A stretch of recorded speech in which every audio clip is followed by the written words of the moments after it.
बसंत पंचमी का दिन, महाराज सरस्वती का दिन, जिस दिन जो बच्चा पढ़ने में कमजोर होता है उसके हाथ से बसंत पंचमी के दिन सरसों के 31 फूल शंकर जी को चढ़ा दिए जाते हैं तो बच्चा पढ़ने में अव्वल निकल जाता है। उसके बच्चे को कभी नहीं कह सकते कि पढ़ने बैठ, वो खुद बैठेगा। केवल आज बसंत पंचमी का दिन, एक ही दिन चढ़ता है। और बाकी के सरसों के फूल आपको मालूम है कि रोग मुक्ति के लिए तो होते ही हैं। ये तो आपको पहले भी वर्णन किया महाराज कि जब कोई एकदम रोग आ जाए और डॉक्टर एकदम बोल दे कि ये रोग भारी आ गया है और इसकी जांचें जाएंगी और फिर ये कुछ भी हो सकता है, तो क्या करा जाता था कि 108 सरसों के फूल लाकर तुरंत शंकर भगवान को चढ़ाए जाते थे महाराज। तो चढ़ाने के बाद में रिपोर्ट अच्छी आती है। ऐसा नियम है। कहीं ठेका, कोई ठेकेदारी करते हैं ना, जो ठेका भरते हैं कि भाई मेरा टेंडर आना चाहिए, मेरा ये काम होना चाहिए, मेरी मल्टी बनना चाहिए, या मेरा ये काम के लिए जा रहा हूं, ये काम फतेह होना चाहिए, उसके सबके हाथ पैर जोड़ने से अच्छा एक काम करो, बस 108 सरसों के फूल उठाओ, शंकर जी का उद्धतेश्वर महादेव का नाम लिखो और छोड़ दो, शिव जी के ऊपर एक एक कर चढ़ा दो, वो ठेका तुम्हें ही मिलेगा, वो काम तुम्हारे पास ही आएगा। सरसों का पुष्प समर्पित किया। भगवान शिव आनंद की राशि है।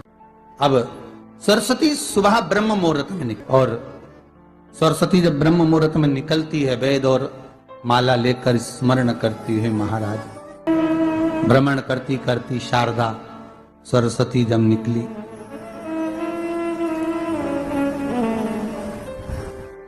शिव महापुराण की कथा कहती है और गर्ग संहिता कहती है, जैसे जैसे सूर्य का प्रकाश तीव्र होते चले जाता है, सरस्वती उस प्रकाश में आनंद बिखरती हुई, वीणा के स्वर देती हुई माता सरस्वती गाती गाती पितरों के समय से पहले ही आलोक हो जाती, आलोक हो जाती। जैसे ब्रह्मा जी की धर्म पत्नी सावित्री नित्य स्मरण करने में,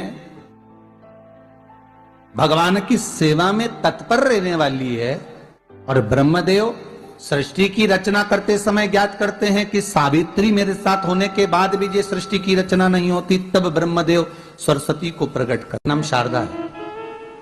क्या नाम है? जम के बोलिए जरा। शारदा। ये शारदा नाम कहां से पड़ गया? सरस्वती माता को शारदा नाम किसने दिया था? भाई नामकरण होता है तो हमारे यहाँ तो आज भी नियम है महाराज, ये बुआ कोई नाम बताती है, मामा जी कोई नाम बताते हैं और दादाजी कुछ बोलते हैं, कोई बोलेगा टिक्कू, कोई बोलेगा पिक्कू, कोई बोलेगा कुछ, सबके नाम अपने अपने रहते हैं, कोई प्रेम से क्या बोलता है। तो सरस्वती का शारदा नाम किसने प्रदान किया था? माता सरस्वती को शारदा संबोधन किसने दिया था? माता सरस्वती को शारदा का संबोधन किस समय पर प्रदान किया गया था? जिस समय पर शंकर और पार्वती भ्रमण पर निकल रहे थे और भगवान ब्रह्मदेव सरस्वती को ढूंढ रहे थे, और माता सरस्वती को ढूंढते हुए ब्रह्मा जब भगवान शंकर की साक्षी में पहुंचे हैं, तब भगवान शंकर से ब्रह्मदेव ने कहा, आप कहीं सरस्वती को देखें तो मुझे भेजिएगा, मेरे पास में भेजिएगा। शंकर भगवान ने उसी समय पार्वती से कहा, पार्वती, जैसे एक स्त्री जो पतिव्रता धर्म का पालन करने वाली है, एक नारी पतिव्रता धर्म का पालन करने वाली होती है, पति को परमेश्वर मानने वाली होती है, पति के चरणों का रसतत्व ग्रहण करने वाली होती है, तो वो पर पुरुष का स्मरण नहीं करती। उसी तरह एक पति जो अपनी अर्धांगिनी के साथ में रहे और अर्धांगिनी के साथ चले, तो पर नारी का स्मरण नहीं होना चाहिए। तो एक काम करो पार्वती, तुम उस सरस्वती को बुलाना प्रारंभ करो। अब पार्वती जी ने कहा, सरस्वती तो मेरी बहन जैसी है, सरस्वती तो मेरी सखी जैसी है, अब मैं उसको अगर बुलाऊं आवाज दूं, अच्छा नहीं लगेगा। तो माता पार्वती जब ढूंढते ढूंढते ढूंढते ढूंढते शंकर भगवान के साथ में भ्रमण करती करती पहुंची, तो क्या देखती हैं माता पार्वती कि एक सरोवर के पास में माता सरस्वती बैठकर सरोवर में अपना मुखाग्रविंद देख रही थी। श्वेत वस्त्र था मेरा माँ का, और बड़ी सुंदर गले में माला पहन रखी थी माता सरस्वती ने। और एक सरोवर में माता सरस्वती अपने मुख को जब निहार रही हैं, उस दर्पण के भाव में अपने प्रतिबिंब को देख रही हैं, तब उस समय पर माता पार्वती ने कहा, शारदा, सरस्वती को लगा कि मेरा संबोधन ये किसने कहा। पलट कर देखा, सरस्वती ने कहा, पार्वती तुम? हाँ, मैंने तेरा जो दर्पण में प्रतिबिंब देखा है, तेरा स्वरूप देखा, पर तू इतनी सुंदर है, इतनी सुंदर है, पर तेरा जल में जो स्वरूप देखा ना, वो नीला दिखाई दिया, थोड़ा सा श्याम दिखाई दिया, इसलिए मैंने तुझे शारदा कह दिया। आज भी हमारे मध्य प्रदेश के कटनी और सतना के बीच में मैहर में आज भी शारदा भवानी विराजमान है।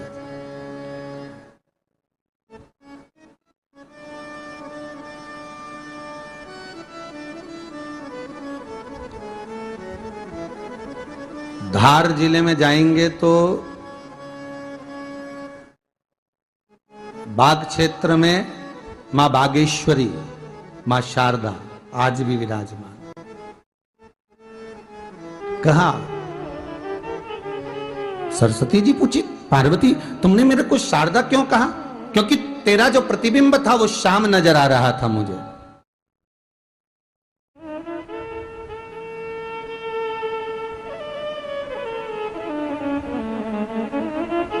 उस प्रतिबिंब को देखकर मैंने तुझे शारदा का संबोधन दिया। तुम्हें ब्रह्मा जी बुला रहे हैं। सरस्वती ने कहा, पार्वती मैया, दीदी, आपने मुझे जो नाम दिया है, जगत के लोग, संसार के लोग मुझे इस नाम से जब पुकारेंगे तो ये शारदा, ये सरस्वती स्वयं उसके कंठ पर, उसके मस्तिष्क पर सदा विराजमान रहेगी, ये शारदा बनकर। इसलिए हमारे स्कूलों में, हमारे काव्य ग्रंथों में, हमारे जो कविगण रात्रि को जो काव्य पाठ करते हैं, कविता का स्मरण करते हैं, वो सरस्वती की वंदना नहीं करते, हे शारदे मां, शारदा की वंदना करते।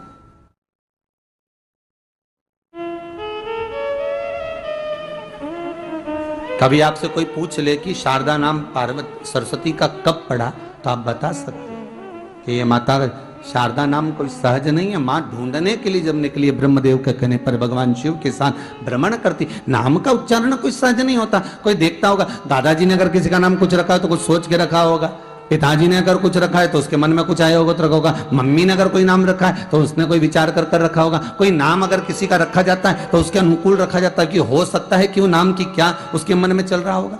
तो शारदा का संबोधन कोई सहज नहीं है। माता सरस्वती का एक नाम शारदा हुआ, इसलिए संबोधन में सरस्वती कम शारदे मां ज्यादा बोला जाता है। आप काव्य पाठ कर लो, नाम जाप कर लो, स्मरण कर। मैं बहुत परेशान हो गई लक्ष्मी जी ने सरस्वती जी से पूछा, क्यों परेशान हो गई सरस्वती, बात क्या है? परेशान होने का केवल कारण इतना सा है कि मेरा काम है गायन करना, मेरा काम है जनमानस में जिसने बहुत अच्छा काम किया होता है उसका गायन करना, देवता में उसका व्याख्यान वर्णन करना। मैं इसलिए परेशान हो गई हूं कि 33 कोटि देवी देवता में केवल एक देवता ऐसे हैं, देवाधिदेव महादेव, जो बिना सोचे समझे दान करते रहते हैं, बिना सोचे समझे पुण्य करते रहते हैं, बिना सोचे समझे दान करते रहते हैं, कुछ सोचते ही नहीं, उन्हें उठाया और दे दिया। इनके दान का मैं व्याख्यान करते करते, इनके दान का वर्णन करते करते, इनके दान का गुणगान करते करते, इनके दान का महत्व कहते कहते कहते कहते मेरा मुख थक गया है। अब मैं करूं तो करूं क्या? इतने में लक्ष्मी जी बोली, जितनी तू परेशान है उससे दुगनी मैं परेशान हूं। अब लक्ष्मी जी ने जैसे कहा कि मैं परेशान, तो सरस्वती जी ने पूछा कि तू क्यों परेशान है? अरे भोलेनाथ जी का क्या है, कहीं पर भी चले जाते हैं, किसी को भी देख लेते हैं, एक लोटा कोई पानी चढ़ाते दिखता है, तुरंत खड़े होकर कह देते हैं जा, तेरे पास में संपदा की कभी कमी नहीं होगी। अब वो तो के आ जाते हैं, लक्ष्मी जी कर रही, इतनी ड्यूटी बढ़ गई, इतनी ड्यूटी बढ़ गई कि मुझे दौड़ दौड़ कर उनके यहाँ संपदा देने जाना पड़ता। अब मैं भी परेशान हूं। अब ये दोनों परेशान होकर ब्रह्मा जी के पास गए। अब ब्रह्मदेव से कहा प्रभु, इतने में सरस्वती जी बोली स्वामी स्वामी स्वामी। स्वामी जी ने कहा क्या बात है? ब्रह्मदेव बोले तुम दोनों आज मेरे पास किस लिए आई हो? सरस्वती जी बोली मैं बहुत परेशान हो गई। लक्ष्मी जी बोली मैं भी परेशान हो गई। सरस्वती जी बोली क्यों परेशान हो गई? तो कहा कि शंकर जी का गुणगान गाते गाते अब कोई आप एक माता ने कल पत्र लिखा था, उस पत्र में लिखा था कि अगर मैं पूरी जिंदगी शंकर का गुण, आपने वो बड़ा पत्र देखा था ना, उस पत्र में लिखा था कि अगर मैं पूरी जिंदगी शिव का गुणगान गाती रहूं कि शंकर जी ने क्या क्या दिया है तो वर्णन नहीं कर सकती। जब इंसान की यह हालत है तो देवताओं की क्या हालत होगी? तो सरस्वती जी ने कहा मैं गुणगान कर करके थक गई। लक्ष्मी जी करी मैं दे दे के थक गया। इसलिए ब्रह्मा जी तुरंत उठकर बोले तुम दोनों से ज्यादा मैं परेशान, तुम दोनों से ज्यादा मैं परेशान हूं। तो इतने में तुरंत लक्ष्मी और सरस्वती जी ने पूछा तुम कैसे परेशान हो? ब्रह्मा जी बोले मैंने किसी के भाग्य में लिख दिया कि ये जिंदगी भर ठोकर खाएगा, ये जिंदगी भर रोएगा, ये जिंदगी भर तकलीफ भोगेगा, इसको ये रोग आएगा, इस रोग में ये बीमार होकर समाप्त हो जाएगा। मैंने इसके भाग्य में इतना इतना लिखा और वो एक लोटा पानी लेके शंकर जी के मंदिर पहुंच गया और शंकर जी ने उसका भाग्य बदल दिया। तो मेरी लिखनी को भी भाग्य को बदल दे रहा है। ये कलयुग में हो क्या रहा है समझ में नहीं आ रहा। ब्रह्मा कह रहे हैं कि मेरी लेखनी को पलट दे रहा है, वो महादेव से मैं भी परेशान हो गया। तीनों मिलकर पार्वती जी के पास पहुंच गए। माता पार्वती जी बैठी थी, तब साधना में मिलीन थी। अब तीनों बैठकर भगवान पार्वती जी के पास पहुंचे। माता पार्वती जी ने पूछा ब्रह्मा, लक्ष्मी, सरस्वती आज कैसे आना हुआ? सरस्वती जी बोली हम बड़े परेशान हो गए, तुम्हारे पति तब पुण्य कर रहे, तब पुण्य कर रहे, इतना दान कर रहे कि हम बोल बोल के थके जा रहे। लक्ष्मी जी दे दे के थकी जा रही है। अच्छा, और ब्रह्मा जी तुम कैसे आए? ब्रह्मा जी बोले मैंने ललाट पर लिखा था कि ये दुख भोगेगा, तकलीफ भोगेगा, कष्ट भोगेगा, इसकी किस्मत में कभी मकान नहीं रहेगा, इसकी किस्मत में कभी जमीन नहीं रहेगी, इसकी किस्मत में संतान नहीं रहेगी, इसकी किस्मत में ऐसा रहेगा। मैंने कितना कितना लिखा था, पर वो लोटा भर के शंकर जी को जल चढ़ाता है और देवाधिदेव महादेव प्रसन्न होकर उनके भाग्य को बदल देते हैं। हम तीनों परेशान हो गए, इसलिए हम अपनी नौकरी छोड़ने के लिए आए। हमें अब यहां सर्विस करना ही नहीं, जब हमारी चले ही नहीं तो हम करके करेंगे क्या? पार्वती मैया आप कुछ कहो। पार्वती जी बोली मेरा पति मेरे कहने में कभी नहीं चलता, मेरे कहने में चले ही नहीं तो मैं बोलूं क्या उसको? वो मेरे कहने में चलते तो मैं कह देती। फिर भी अगर आप कह रहे हो तो मैं बात करती हूं। पार्वती जी भी शिव जी के पास गईं। लक्ष्मी, सरस्वती, ब्रह्मा तीनों चारों शिव जी के पास गए। भोलेनाथ जी को एक लोटा जल चढ़ाया। शंकर जी प्रसन्न हो गए। प्रसन्न होते से बोले मांगो तुम्हें क्या चाहिए? इतने में ब्रह्मा जी बोले तुम ही देख लो, अब भी अब भी हो गया। अब भी 1 सेकंड हुआ बस, तुमने पानी चढ़ाया और वो बोल दिया मांग क्या चाहिए। अब इतने में पार्वती जी बोली प्रभु बस इतना सा चाहिए। ब्रह्मा जी बड़े दुखी हैं। क्यों? इनने भाग्य में लिखा कि इसको ये दुख आएगा, इनने भाग्य में लिखा कि इसके यहाँ औलाद नहीं होगी, इनने भाग्य में लिखा कि इसको ये बीमारी आएगी, तुमने पलट क्यों दिया? ब्रह्मा जी तुम समझ नहीं सकते। चक्कर ये है कि मेरे पास कोई आता है, मेरा नाम ओघड़ दानी है। ओघड़ दानी का मतलब होता है जो कुछ सोचे समझे बिना दे दे। ओघड़ दानी है मेरा नाम। तो ब्रह्मा जी बोले तो तुम्हारे पास जो हो वो दो ना। शंकर जी बोले मेरे पास जितना था मैंने सब लुटा दिया, बस केवल डमरू बचा है, केवल अकेला डमरू और गले में सांप, त्रिशूल। और कोई भी अभी तक मंदिर में आया उसने आज तक नहीं किया कि तुम्हारा सांप दे दो। बोलो रे नोएडा वाले, तुमने कभी कहा हो जाकर कि तुम्हारा सांप दे दो?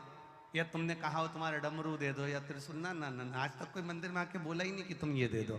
जो भी आता है अच्छी चीजें मांगता है। तो शिव जी बोले मेरे पास जो था मैंने सब दान कर दिया, मैं तो खुद शमशान में रहता हूँ, वहां पर कुछ भी नहीं रहता, और गुफा के अंदर रहता हूँ, वहां भी कुछ नहीं रहता, इसलिए तो फिर तुम ये बोलना बंद कर दो। शंकर भगवान बोले मैं बोलता हूं, तुम देने जाते ही काहे को? कौन ने कहा कि तुम जा? अरे प्रभु तुम तो कहकर चले जाते हो कि जा, तेरे घर में संपदा की कमी नहीं होगी। अगर लक्ष्मी जी नहीं जाती है तो नारायण रुष्ट होकर बैठ जाते हैं और कहते हैं तूने मेरे शिव का कहना नहीं माना, आज से मैं तेरा मुख नहीं देखूंगा, इसलिए लक्ष्मी को तोड़ना पड़ता है।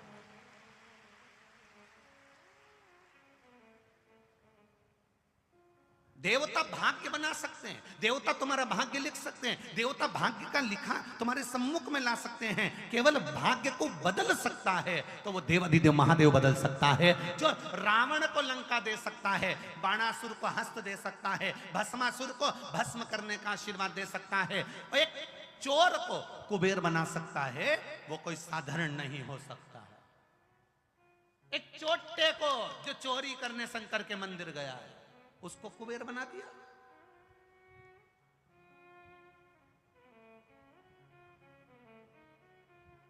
तुम एक लोटा जल लेकर शिव जी के मंदिर में जाते हो, विचार करिएगा, आपको लगता होगा एक लोटे जल से कुछ नहीं होता होगा। फालतू की बात, फालतू की बात। जो तुमको ज्ञान दे कि लोटा भर के पानी चढ़ाने से कुछ नहीं होता, लोटा भर के जल चढ़ाने से कुछ नहीं होता, जो तुमको ज्ञान दे तुम उससे कह देना तूने चढ़ा के देखा क्या? 2-3 महीने तू मंदिर गया क्या? दिल से चढ़ाया क्या?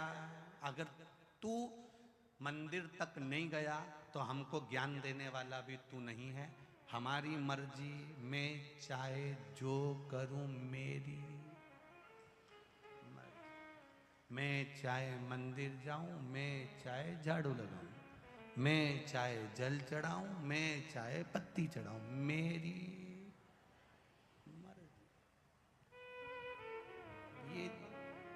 ना तो मैंने तुझसे पूछा ना पूछा, क्या है? श्री शिवाय नमस्तुभ्यम, श्री शिवाय नमस्तुभ्यम, क्या है? क्या है ये? तो विद्येश्वर संहिता में लिखा है श्री शिवाय नमस्तुभ्यम। शिव महापुराण की विद्येश्वर संहिता में लिख दिया श्री शिवाय नमस्तुभ्यम। ये तो भगवान शंकर को नमन करना लिखा है कि श्री शिवाय, बोलो बोलो जम के, शिवाय न, ये तो शिव जी को नमन करना लिखा है, ये तो मंत्र है ही नहीं। फिर संसार के लोग इसको क्यों जप रहे हैं? तो उनसे कह दो, तो हम ये कहकर थोड़ी ना जप रहे कि मंत्र है, हम तो श्री शिवाय नमस्तुभ्यम। क्या होगा जपने से? शिव महापुराण की कथा कहती है, विद्येश्वर संहिता कहती है, जिसके मुख से श्री शिवाय नमस्तुभ्यम मंत्र निकलता है, जाप निकलता है, शब्द निकलता है, हजारों पाप भस्म होते हैं। और उसके मुख का दर्शन अगर कोई कर लेता है तो अश्वमेध यज्ञ का पुण्य आ जाता है। केवल मुख का दर्शन कर लेने से, श्री शिवाय नमस्तुभ्यम बोलने वाले का मुख का दर्शन कर लेने से एक आना। इसलिए आपसे कहा था किसी शिवालय में जाएं, जल चढ़ाने के लिए जाएं, आपको डरना नहीं है। जल चढ़ाते समय आपके मुख से आवाज निकलना चाहिए, श्री शिवाय। जल चढ़ाते समय तुम्हारे मुख से आवाज निकले। क्यों? अगर पास में खड़ा हुआ व्यक्ति कुछ नहीं बोलेगा, उसके कानों में भी अगर ये मंत्र जाएगा, पलटकर तेरा मुख का अगर वो दर्शन भी कर लेगा तो संसार सागर से पार उतर जाएगा। केवल दर्शन कर लेने वाला जपो। 108 सरसों के पुष्प से भगवान शंकर का श्रृंगार किया जाता है या शिव को समर्पित किया जाता है।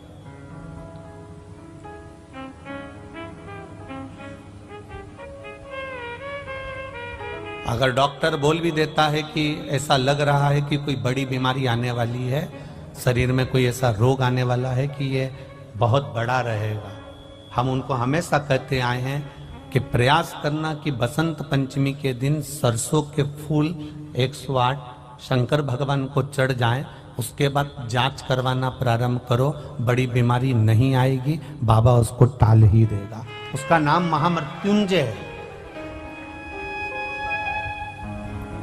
उसका नाम ही महामृत्युंजय।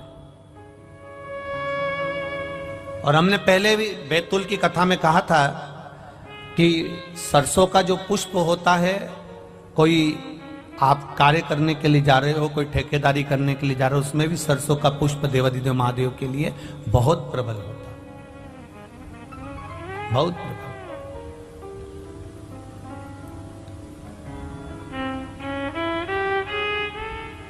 महाराज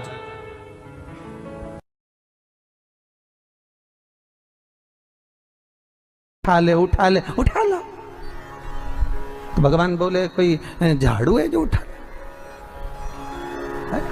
परंतु रोज रोज तो कह रही ना उठा ले, तो भगवान कहा ठीक है, अब कल बोलेगी तो उठा लाऊंगा। और इसने कल फिर, हे भगवान मैं तो थक गई, संसार में आकर फंस गई, तो मुझे उठा ले।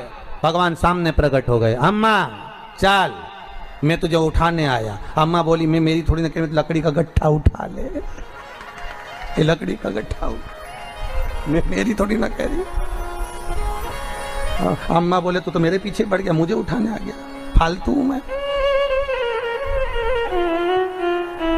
भगवान लक्ष्मी जी को देख के बोले बहुत चतुर है, पांडे तारा की है, साधारण नहीं है, कोई उठे।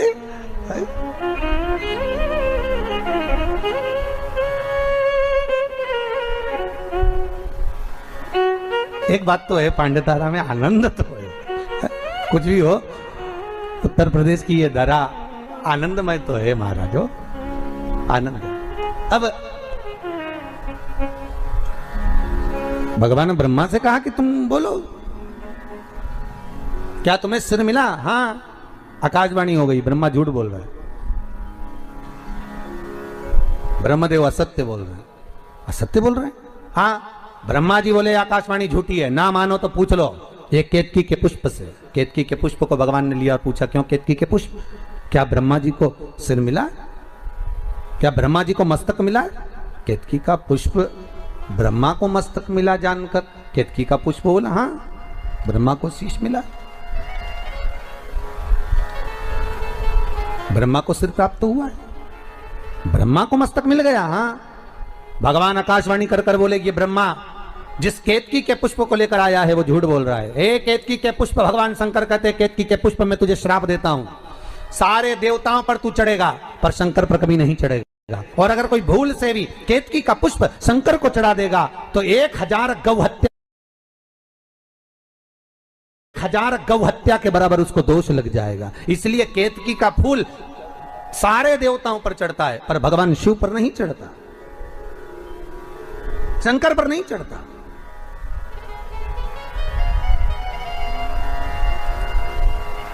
शिव को प्रिय है पुष्प में आंक का पुष्प, जो आंकड़े का पुष्प होता है शंकर को बड़ा प्रिय है। और दूसरे नंबर पर शंकर को प्रिय है शमी का पुष्प, बहुत ध्यान देना महाराज। तीसरे नंबर पर शंकर को प्रिय है महाराज सरसों का पुष्प। सरसों होती है ना, जो राई अपन बोते हैं, सरसों बोते हैं, उसमें पीले कलर का जो पुष्प लगता है। हमारा तो निवेदन रहता है जब तक सरसों आए तो प्रयास करा करो कि सरसों के 108 पुष्प शंकर भगवान पर चढ़ाना प्रारंभ कर दो। महाराज ये पक्का है कि वर्ष भर कोई बड़ी बीमारी आपको घेर नहीं सकती अगर सरसों के फूल शिव को चढ़ रहे हैं तो। और प्रयास करना कि सरसों का जो पुष्प होता है, सरसों का जो फूल होता है महाराज, अगर कोई व्यक्ति को किडनी या लीवर से जुड़ी हुई कोई तकलीफ होती है या किसी व्यक्ति का एक्सीडेंट हो गया होता है और उसका कोई अंग रह गया हो, कोई शरीर का कोई भाग रह गया और वो काम नहीं कर रहा हो, जैसे किसी के पांव रह जाते हैं एक्सीडेंट के बाद, किसी का हाथ रह जाता है, या कोई अंग काम नहीं कर रहा हो, वहाँ ब्लड पहुँच नहीं रहा हो, वो जगह एकदम सुन्न हो गई हो, खाली पड़ गई हो, तो उसके लिए शिव महापुराण की कथा कहती है कि सरसों के पुष्प 11 शंकर जी के राइट भाग में, जहाँ शिव जी के गण दरवाजे के द्वारपाल मणिभद्र जिस जगह पर निवास करते हैं, कौन निवास करते हैं? मणिभद्र। शंकर जी के दरवाजे के द्वारपाल हैं मणिभद्र जी। तो मणिभद्र दरवाजे के द्वारपाल में राइट भाग में मणिभद्र जी विराजते हैं। मतलब राइट भाग कौन सा हुआ? जब आप मंदिर से बाहर निकलेंगे तो राइट भाग, मंदिर में प्रवेश करेंगे जब राइट नहीं होना चाहिए, आप मंदिर से जब जाएं तो राइट भाग। मतलब आप मंदिर से राइट से जाएंगे तो शंकर जी का भी राइट हो जाएगा, क्योंकि शिव जी ऐसे बैठे हैं तो शंकर जी का भी राइट हो गया, देवताओं